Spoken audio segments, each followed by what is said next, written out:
Hello every one. അപ്പം ഞാൻ ഇന്ന് വേറൊരു ഫോൾഡിങ് ആയിട്ടാണ് വന്നിരിക്കുന്നത് കേട്ടോ. നേരത്തെ വീഡിയോയിൽ ഞാനൊരു കാർഗോ പാൻസ് ഫോൾഡ് ചെയ്യുന്ന രീതി കാണിച്ചിട്ടുണ്ടായിരുന്നു. ഇതിൽ ഞാൻ കാണിക്കുന്നത് നമ്മുടെ വീട്ടിലിടുന്ന ടീഷർട്ട്സ്, അതായത് woman T shirts, medium size T shirts എങ്ങനെയാണ് ഫോൾഡ് ചെയ്യുന്നുള്ളതാണ്. അപ്പം ഇത് ഒരു മീഡിയം സൈസ് ടീഷർട്ടാണ്. കുറച്ചൊരു എസിമെട്രിക്കൽ ടൈപ്പ് ഓഫ് ടീഷർട്ട്സ് ആണ്, അതായത് അത്ര ഒരേ ലെവലല്ല. അപ്പോൾ അങ്ങനത്തെ ടൈപ്പ് ടീഷർട്ട്സ് എങ്ങനെയാണ് ഫോൾഡ് ചെയ്യുന്നതാണ് കാണിക്കുന്നത്. ആസ് യൂഷ്വൽ എപ്പോഴും ഞാൻ പറയുന്ന പോലെ ഇത് ഞാൻ അയൺ ചെയ്തിട്ടില്ല.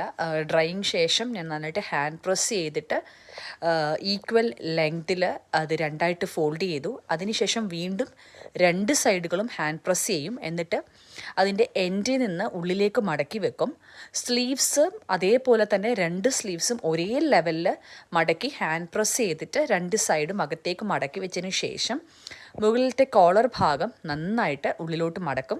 അപ്പം ഈച്ച് ആൻഡ് എവറി ടൈം ഓരോ ഫോൾഡിങ്ങിനും ഞാൻ ഹാൻഡ് പ്രസ് ചെയ്ത് വിടാറുണ്ട്. അല്ലെങ്കിൽ അവിടെ ഇവിടെയും ചുളിവ് വന്നിരുന്നാൽ ഇതിങ്ങനെ പൊന്തി നിൽക്കും. അപ്പം നമ്മൾ ടീഷർട്ട്സ് നന്നായിട്ട് ഹാൻഡ് പ്രസ് ചെയ്യുക. ടീഷർട്ട്സ് ആയാലും പാൻസ് ആയാലും നമ്മൾ ഫോൾഡ് ചെയ്യാൻ ഉദ്ദേശിക്കുന്ന ഏത് സാധനമാണെങ്കിലും കൈകൊണ്ട് നന്നായിട്ടൊന്ന് അമർത്തി വിട്ടാൽ മതി.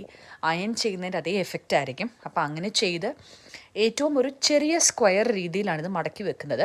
അപ്പോൾ നമുക്ക് കബോർഡിലാണേലും ക്ലോസറ്റിലാണേലും മിനിമൽ സ്പേസ് ഉള്ളത്, അതിപ്പോൾ നമുക്ക് ചെറിയൊരു ബാസ്ക്കറ്റ് ആണെങ്കിലും നമുക്കൊരു റാക്കിൽ ഇങ്ങനെ അടുക്കി വെക്കാൻ എളുപ്പമായിരിക്കും. അപ്പം ഞാൻ ഈ പറഞ്ഞ അസിമെട്രിക്കൽ ആയതുകൊണ്ടാണ് അടിയിൽ ഭാഗം കുറച്ച് ലെങ്തി ആയിട്ടുള്ള ഭാഗമുണ്ട്, അത് ഞാൻ ഉള്ളിലോട്ട് നല്ലതായിട്ട് മടക്കി വെച്ചിട്ടുണ്ട്. അപ്പോൾ ഒരു ചെറിയ സ്ക്വയർ രൂപയാണ് ഇത് കിട്ടും.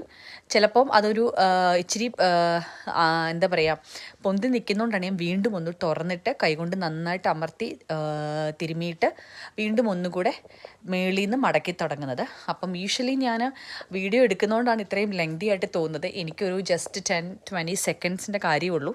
ഞാൻ വേഗത്തിൽ ചെയ്യുന്നൊരു പരിപാടിയാണ്. ഇത് മടക്കി വെച്ചിട്ട് ഓരോ ടീഷർട്ട്സും ഇങ്ങനെ റാക്കിൽ ഒന്നിൻ്റെ മണ്ടയ്ക്ക് മുകളിലായിട്ട് വെക്കുമ്പോൾ കാണാൻ നല്ലൊരു ഭംഗിയാണ്. ഞാൻ എൻ്റെ കബോർഡ് ഡീറ്റെയിൽ ആയിട്ട് കാണിച്ചു തരാം എങ്ങനെയാണ് ടീഷർട്ട്സ് അടുക്കി വെച്ചിരിക്കുന്നതെന്ന്. അപ്പം ഇങ്ങനെയാണ് ഞാൻ എൻ്റെ ടീഷർട്ട്സൊക്കെ മടക്കി വെക്കാറുള്ളത്. പാൻസിനും ടീഷർട്ട്സിനും രണ്ട് രീതികളാണ്.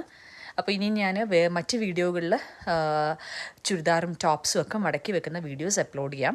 ഇത് നിങ്ങൾക്ക് എല്ലാവർക്കും ഇഷ്ടപ്പെട്ടു എന്ന് വിചാരിക്കുന്നു. ഇഷ്ടപ്പെട്ടെങ്കിൽ ദയവ് ഇത് ലൈക്ക് ചെയ്യുക, ഷെയർ ചെയ്യുക, സബ്സ്ക്രൈബ് ചെയ്യുക. അത്രയേ ഉള്ളൂ.